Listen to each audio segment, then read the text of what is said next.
Bab 5 berjudul Phantom.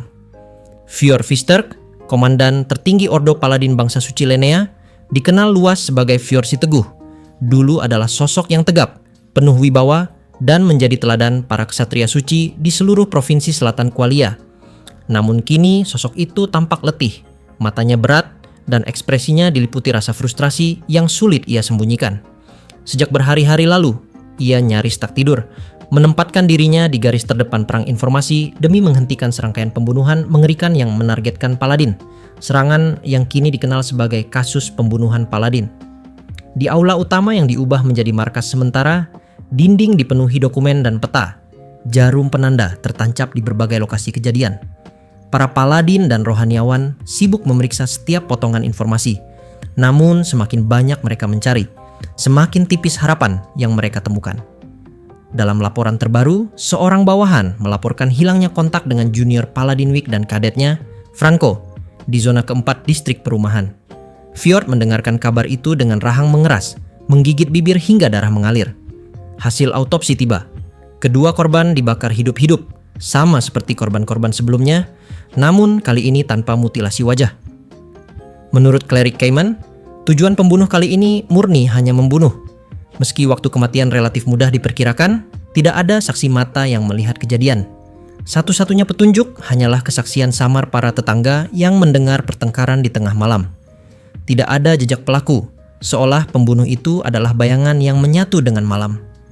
Rumor pun mulai menyebar, menumbuhkan rasa takut di hati rakyat tentang sesosok makhluk gaib yang memburu para paladin. Phantom Lenea. Sebutan itu melekat, mencoreng kehormatan Ordo, dan membuat Fjord merasakan beban memalukan. Ia pernah menyatakan dengan penuh keyakinan di hadapan para santo bahwa Ordo mampu mengatasi ancaman ini tanpa bantuan pihak luar. Namun kenyataannya korban terus bertambah. Lebih dari selusin paladin, termasuk mereka yang ternama dan berprestasi, telah gugur. Bagi Fjord, ini bukan hanya soal nyawa, tapi juga pertarungan menjaga harga diri dan martabat Ordo. Namun rasa lelahnya bukan hanya fisik, melainkan mental. Kesadaran bahwa semua strategi dan peningkatan patroli yang ia rancang gagal total. Dalam kasus terakhir, Franco seharusnya sempat melarikan diri mencari bantuan sementara Wick menghadapi musuh. Tetapi itu tidak terjadi. Semua upaya mereka sia-sia. Di tengah rasa frustrasi itu, Fjord menyimpan sebuah rahasia yang membebani pikirannya. Kabar dari Erakino bahwa Raja Kehancuran masih hidup dan bahwa rangkaian pembunuhan ini kemungkinan adalah pekerjaan Takuto Ira. Sejak saat itu, perasaan ganjil yang seperti duri di belakang kepalanya terus menghantui. Ia merasa telah membuat kesalahan fatal, tapi tak mampu mengingat atau menemukan di mana kesalahan itu terjadi. Para bawahannya, meski menyadari keputusan sang komandan, terkadang salah arah, memilih untuk diam demi menjaga solidaritas dan menghindari risiko disalahkan. Akibatnya, investigasi mereka terjebak dalam siklus tanpa kemajuan, seperti berburu harta karun tanpa peta, hanya menggali lubang demi lubang, dan selalu menemukan kehampaan. Sementara itu, rekan-rekan mereka terus berguguran. Tubuhnya hangus dilalap api yang sama satu demi satu. Fjord mulai menyadari bahwa lawan mereka bukan hanya cepat dan licik, tetapi juga tak meninggalkan tanda sekecil apapun. Bahkan pertahanan suci yang seharusnya melindungi mereka dari api iblis terbukti tak berguna. Bagaimana mungkin musuh mampu membakar tanpa terlihat? Pertanyaan itu terus menghantam pikirannya, menciptakan rasa gelisah yang semakin berat. Akhirnya, ia memutuskan untuk mengambil jeda sejenak. Dengan mata yang letih dan kepala yang penuh beban, ia mengumumkan akan menghabiskan waktu singkat untuk berdoa. Ia berharap ketenangan rohani akan membantunya merangkai kembali potongan-potongan misteri yang berserakan di kepalanya, atau setidaknya meredakan tekanan yang terus menghimpitnya. Dengan langkah berat, Fjord meninggalkan pos komando, menyerahkan kendali sementara kepada bawahannya. Di luar sana, bayangan Phantom Lenea masih berkeliaran, tak terlihat, tak tersentuh, menunggu saat yang tepat untuk menyerang lagi. Sementara waktu dan nyawa terus terkuras dari genggaman Ordo Paladin. Begitu Fjord meninggalkan aula, Paladin muda mencoba mengambil alih, mengajak semua meninjau kembali hari terakhir para korban dan merencanakan interogasi ulang warga demi menemukan celah informasi. Namun, diskusi itu terhenti saat seorang prajurit utusan masuk dengan tergesa, membawa kabar bahwa seorang utusan dari ibu kota suci Qualia telah tiba. Kabar ini membuat semua paladin tegang. Mereka tahu utusan Qualia pasti akan mempertanyakan pemisahan provinsi selatan dan berdirinya bangsa suci Lenea.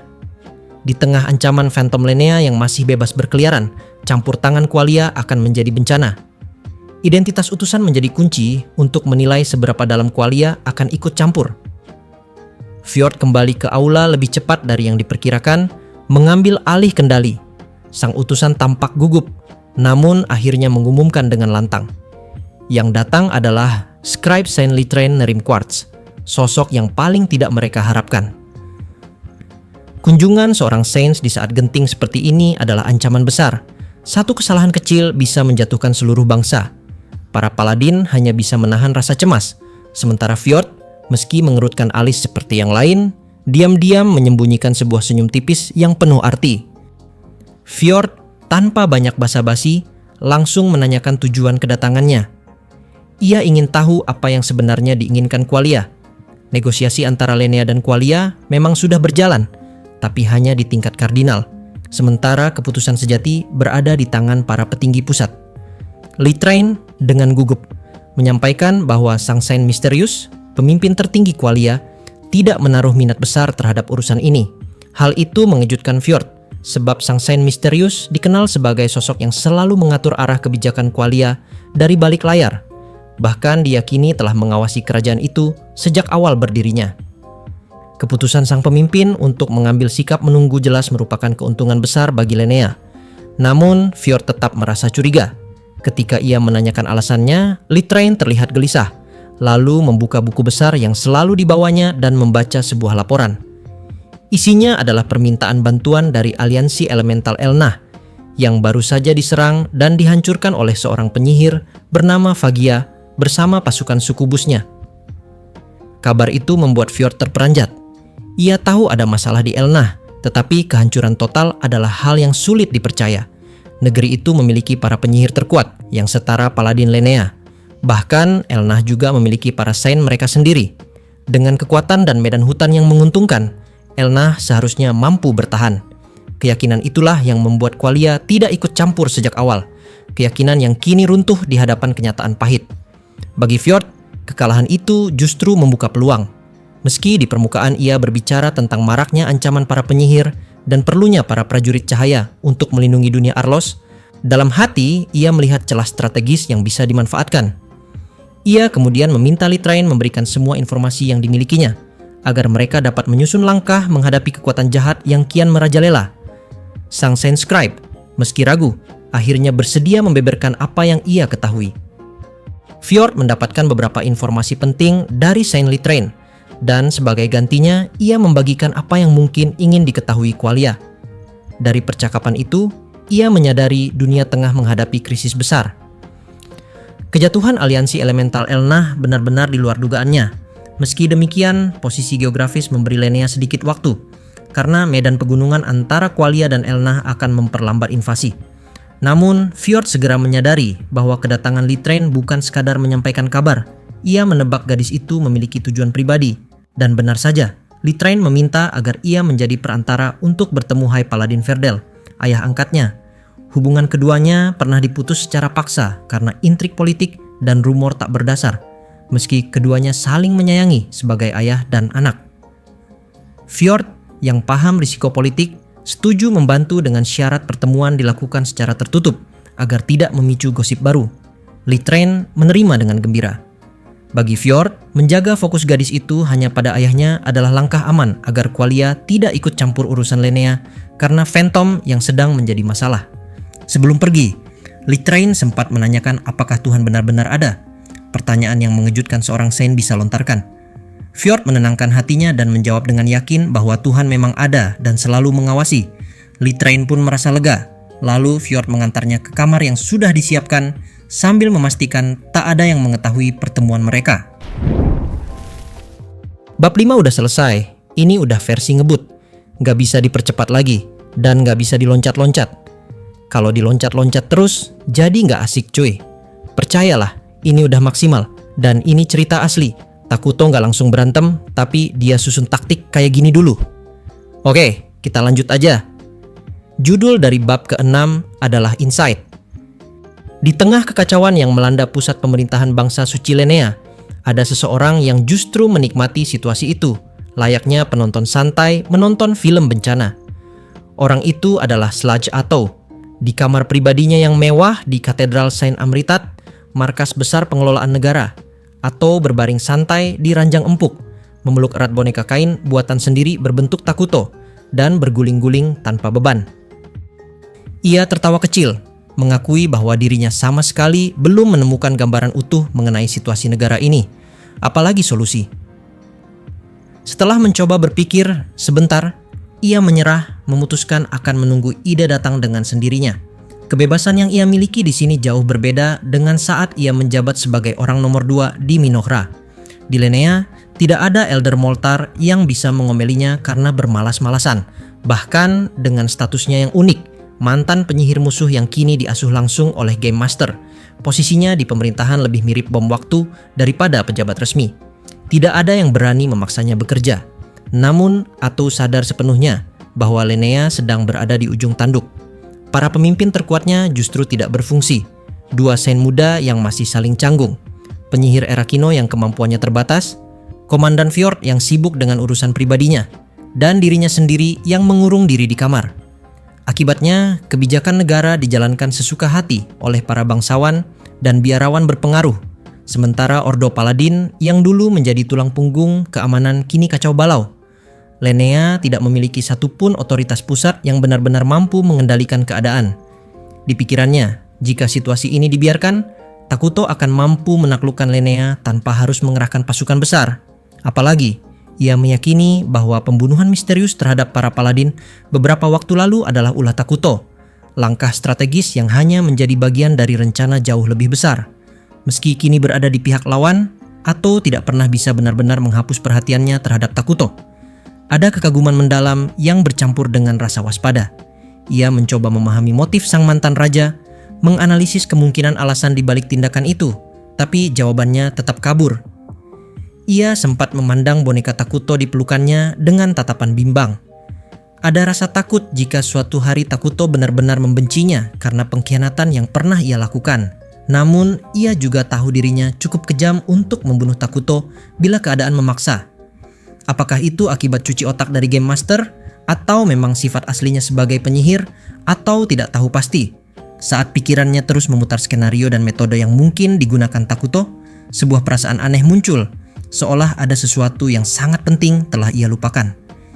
Ia yakin pernah tahu jawabannya, tapi seakan-akan ingatan itu dikunci rapat. Pandangan matanya mengeras, lalu ia mendapat ide gila. Jika ini adalah dunia dengan mekanik permainan, ia akan menggunakan lemparan dadu TRPG untuk memecahkan kebuntuan. Tanpa ragu, Atau melempar dadu dengan menggunakan sistem dari Game Master milik Erakino. Hasilnya adalah sukses telak. Dalam sekejap, kilasan-kilasan memori mulai kembali. Potongan demi potongan tersusun menjadi gambaran yang utuh, dan ia mengingat sesuatu yang seharusnya tidak pernah ia lupakan, tentang Takuto Ira, sang raja kehancuran. Wajah Atau memucat, mata membelalak lebar, napas tercekat, dan dari bibirnya keluar suara teredam penuh keterkejutan, disertai penolakan instingtif. Apa yang ia ingat adalah kebenaran yang mengguncang, sebuah fakta yang menghantamnya bagaikan pukulan mematikan. Ia tahu, mulai dari saat ini segalanya akan berubah. Nah, pertanyaannya, kenapa Atau bisa pakai kemampuan lempar dadu? Jawabannya gampang. Lempar dadu adalah sistem permainan bukan kekuatan. Karena Atau udah pindah menjadi hero unit jadi game tabletop RPG, maka jika dia ingin melakukan sesuatu, Atau harus selalu melempar dadu. Mau nyerang, lempar dadu. Mau gerak, lempar dadu. Mau makan, lempar dadu. Pokoknya, semua hal yang berkaitan sama pergerakan hero unit membutuhkan lemparan dadu lebih dulu. Itulah yang barusan terjadi kepada Atau. Tadi, Atau ingin tahu potongan ingatannya yang hilang. Jadi gara-gara itu Atau lempar dadu. Dan kebetulan Atau beruntung dan lemparannya berhasil. Hingga sistem pun mau mengabulkan semua permintaan dari Atau untuk dapat melihat potongan ingatan masa lalunya lagi. Sementara itu, di lokasi yang berbeda, Atau lebih tepatnya, di sudut terpencil katedral Saint Amritat yang jarang dikunjungi, Sensualina didekati oleh High Paladin Fjord dengan permintaan yang aneh. Ia memintanya untuk berbicara secara pribadi mengenai Phantom yang belakangan menjadi perhatian. Permintaan ini terasa janggal, terlebih karena Fjord menemukannya di ruang referensi bawah tanah yang hampir tak pernah didatangi orang. Lebih aneh lagi, ia menginginkan pembicaraan ini berlangsung tanpa kehadiran siapapun, termasuk Vene dan Erakino. Sejak awal, Soalina tidak mampu membaca maksud sebenarnya dari ajakan ini. Yang ia rasakan justru tekanan luar biasa dari Fjord. Aura yang sama sekali berbeda dari pertemuan mereka sebelumnya. Bukan sekadar formalitas laporan atau diskusi rutin. Kali ini tatapan dan sikapnya mengandung sesuatu yang berat, seolah menyimpan rahasia penting. Saat Soalina hendak menawarkan untuk memanggil yang lain, Fjord langsung memotong dengan tegas, melarangnya. Sikap ini hanya menambah kecurigaannya. Namun ia tak bisa berbuat banyak selain terdiam bingung. Lalu, dengan nada penuh keyakinan, Fjord berkata bahwa jika kekhawatirannya terbukti benar, mereka harus bertindak dengan kewaspadaan tertinggi. Kalimat itu menjadi satu-satunya alasan yang tak mampu Soalina sangkal. Meski hatinya dipenuhi pertanyaan, ia akhirnya mengangguk, menyetujui untuk mendengarkan pengakuan Fjord, tanpa mengetahui rahasia macam apa yang akan segera ia dengar. Ingat bagian ini cuy, karena pertemuan antara Solina dan si Fjord ini nanti akan jadi plot twist. Ini adalah detail kecil yang tidak boleh di skip. Pokoknya inget terus, Takuto sedang menebar teror di dalam Holy City. Sampai dengan detik ini, sudah ada 2 lusin pasukan paladin tingkat tinggi yang dibunuh dan dibantai. Lalu, para pejabat pemerintahan juga dibantai. Tapi masalahnya, tidak ada yang tahu siapa pelakukannya. Yang jelas, Phantom masih berkeliaran. Dan Phantom ini bisa menyamar jadi siapa saja. Jadi orang yang kamu lihat belum tentu orang yang kamu kenal. Itulah yang sekarang sedang terjadi. Dan kelanjutan cerita serta omongan mereka baru ada pada bagian yang selanjutnya nanti. Bab 6 sudah selesai. Sekarang mari kita masuk menuju ke dalam pembahasan dari bab yang ke-7 dengan judul Orders atau perintah. Kali ini ceritanya pun langsung berpindah menuju ke dalam sudut pandang dari negara Minogra lagi. Lebih tepatnya, menuju ke dalam sudut pandang dari Elder Mortar. Satu malam sebelum badai itu datang, suasana di benua gelap terasa aneh dan tak nyaman, seolah ada pertanda yang sulit dijelaskan. Hujan rintik yang jarang turun di wilayah itu membasahi tanah, sementara Elder Mortar duduk sendirian di meja kerja darurat yang dipasang di kantor wali kota Dragontan.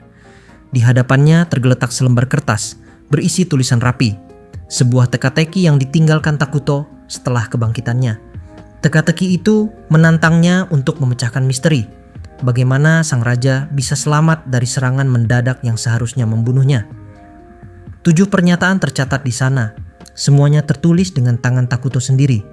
Pertama, ia menerima serangan langsung dari Atou dan mati di tempat.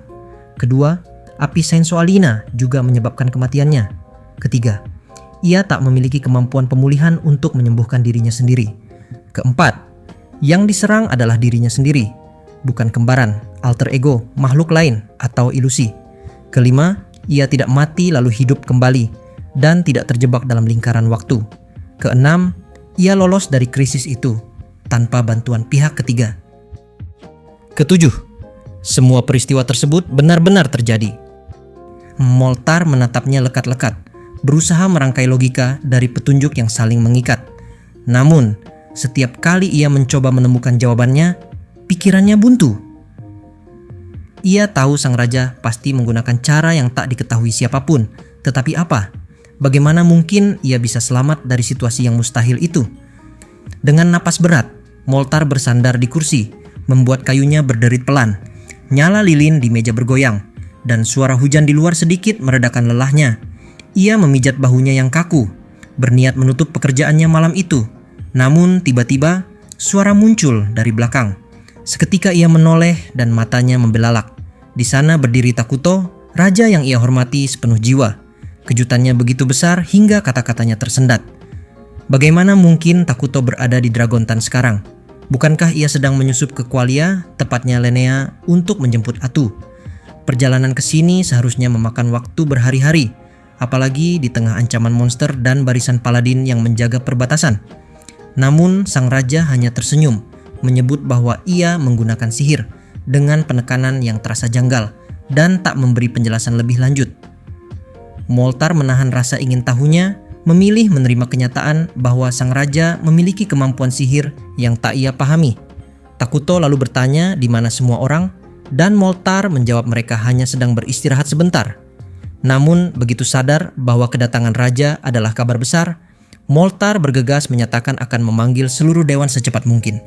Takuto mencoba menahannya, tetapi Moltar bersikeras, menegaskan bahwa ada terlalu banyak hal yang harus mereka tanyakan dan laporkan. Ia bahkan mengancam setengah bercanda agar sang raja tidak pergi kemana-mana sebelum mereka semua berkumpul. Takuto hanya bisa tertawa kecut. Sejak serangan mendadak itu, ia memang sengaja menggiring para bawahan Dark Elf-nya sesuai rencana, dengan hasil yang menguntungkan. Namun sekarang, ia sadar saatnya tak bisa dihindari. Malam itu, ia akan dihujani pertanyaan dan teguran, dan ia sama sekali tak punya jalan keluar. Sampai sini, ada detail kecil yang harus kalian ingat. Tadi saat ditanya Elder Moltar, kenapa Takuto bisa pulang cepat? Padahal di perbatasan ada pasukan paladin yang berjaga. Dan juga di sepanjang jalan ada monster yang mengamuk. Takuto sempat jawab bahwa dia pakai sihir. Sebenarnya itu jawaban bercanda dari Takuto, karena Takuto masih berniat untuk dapat merahasiakan semuanya dari rakyat Minogra. Jika kalian ingat cerita Pepe kemarin, maka itulah jawaban yang benar, namun Takuto tidak mau bilang jujur. Di ruang resepsi Balai Kota Dragontan, suasana penuh emosi menyambut kembalinya Raja Takuto. Gia dan Emul menangis lega, memohon hukuman karena merasa gagal melindunginya, sementara para suster Elfur menyambut santai karena selama ini tetap berkomunikasi lewat telepati. Selain anggota Dewan Utama, Wali Kota Antelise, dan sejumlah pejabat tinggi juga hadir. Takuto duduk di sofa dengan senyum kikuk, diapit kedua suster Elfur. Elder Moltar dan Emul duduk di hadapannya, sementara yang lain berdiri mengelilingi, menambah ketegangan ruang sempit itu. Pertemuan dimulai dengan laporan keadaan domestik. Emul melaporkan stabilitas negara dan pengendalian informasi publik berjalan lancar. Elder Moltar menambahkan bahwa propaganda Lenea tak memengaruhi rakyat. Takuto memuji kerja mereka, mengakui sempat khawatir menyerahkan kendali penuh selama ia pergi, namun anak buahnya berhasil membuktikan kemampuan mereka, terutama kedua gadis di sisinya yang memikul beban terberat. Pembahasan beralih ke situasi militer. Perbatasan benua sedang diserang monster yang juga mengancam wilayah Lenea. Takuto sudah berunding dengan Von Caven dan memutuskan tak ikut campur, memberi kesempatan. Sekutu mereka mendapatkan pengalaman tempur dan lahan subur. Ia kemudian menanyakan kesiapan pasukan tanggap cepat yang dimintanya. Maria dan Charya menjelaskan bahwa pasukan terbentuk, meski sulit, karena unit monster hanya mau patuh pada Takuto langsung. Gia memaparkan detail, pasukan senapan elf dan skuadron monster siap siaga di tanah terkutuk. Namun, ketika Gia menawarkan diri memimpin penyerbuan ke Lenea demi menyelamatkan Atu, Takuto menolak tegas, menyatakan bahwa ia sendiri yang akan menjemput Atu. Hal ini membuat semua orang terkejut, karena mereka mengira rencana besarnya adalah menyerang Lenea langsung sambil menyelamatkan Atu. Takuto menegaskan lawan kali ini terlalu kuat untuk mereka hadapi langsung. Elder Moltar bertanya siapa sebenarnya musuh mereka. Takuto menjelaskan dengan suara tenang. Musuh memiliki kekuatan seperti tabletop RPG, mirip kemampuannya tapi berbeda. Ia menggambarkannya sebagai kemampuan yang menentukan hasil setiap tindakan lewat lemparan dadu, mirip kemampuan gambler. Artinya, kekuatan dan usaha bisa sia-sia jika nasib buruk, dan sebaliknya, yang lemah bisa selamat jika beruntung. Kekuatan ini menghapus semua perhitungan logis dan membuat setiap konfrontasi menjadi murni perjudian. Dari sana, Takuto mulai membagikan informasi tambahan yang ia dapatkan selama perjalanannya. Takuto melanjutkan penjelasannya tentang lawan yang mereka hadapi. Ia menceritakan keberadaan Game Master, atau kita sebut saja GM, sosok misterius bak dewa, penyihir wanita yang menjadi bawahannya, serta para Saint yang justru bersekutu dengan penyihir itu. Mereka bersama-sama merebut bekas provinsi selatan Qualia. Dengan kata lain, musuh mereka memiliki kekuatan dan sistem yang sama seperti Takuto. Hanya saja pemainnya berbeda. Kabar itu membuat para Dark Elf terperangah. Mereka sudah tahu menghadapi para Saint, tapi tak pernah membayangkan bahwa musuh-musuh itu juga didukung kekuatan setara dewa. Yang lebih mengejutkan adalah rahasia di balik serangan mematikan hari itu. Serangan yang meniadakan seluruh perlawanan mereka. Elder Moltar mengira kegagalan itu terjadi karena lemparan dadu yang buruk. Namun Takuto meluruskan, semua itu terjadi karena GM menggunakan otoritasnya sebagai arbiter untuk memaksa hasil kemenangan. Takuto menjelaskan, GM memiliki kekuatan untuk menentukan hasil apapun sesuka hati. Meski kenyataannya hitam, jika GM mengatakan putih, maka jadilah putih. Sekuat apapun pasukan mereka, semua akan kalah jika GM memutuskan demikian. Musuh bukan sekadar berjudi dengan keberuntungan. Mereka memanipulasi permainan sejak awal, memastikan kemenangan di pihak mereka. Ataupun, kata Takuto, berhasil direbut hanya karena kemampuan curang itu. Emul, yang tak bisa menahan kekhawatirannya, langsung bertanya apakah Atu baik-baik saja. Takuto menyebut namanya dengan nada yang membuat semua orang cemas, seolah kondisinya lebih buruk dari dugaan mereka. Namun kemudian ia menenangkan mereka, walau dengan penjelasan yang membuat ruangan hening. Atau katanya, justru santai di pihak musuh, malas bekerja, dan sibuk menikmati makanan khas Lenea setiap hari. Keheningan berubah menjadi campuran kekesalan dan keputusasaan.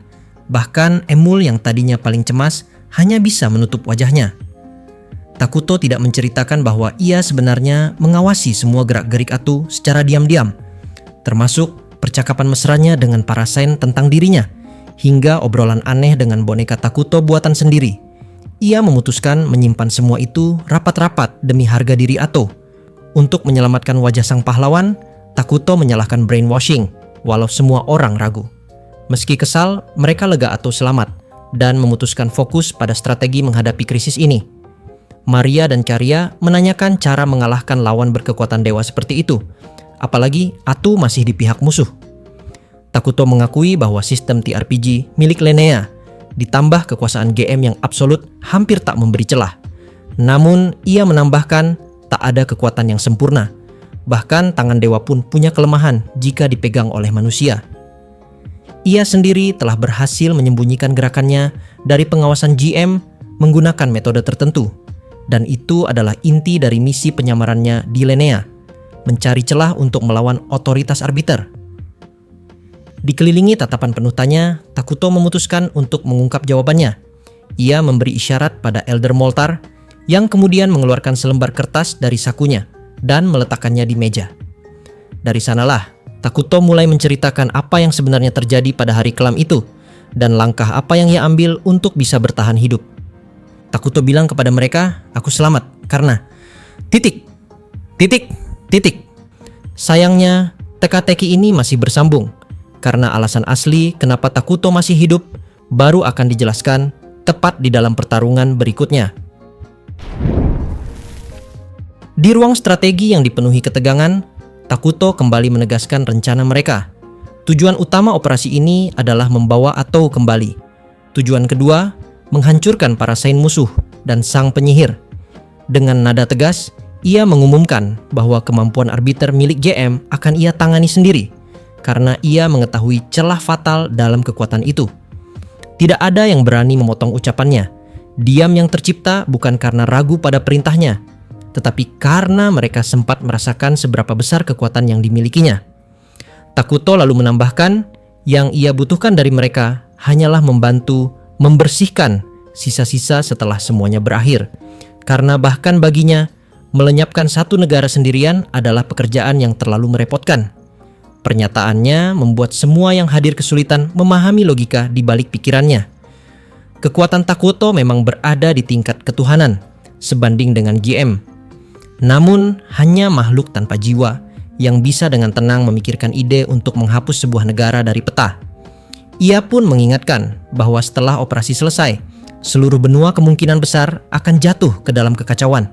Konsekuensi yang baginya hanyalah harga setimpal karena mereka telah mengambil Atou darinya.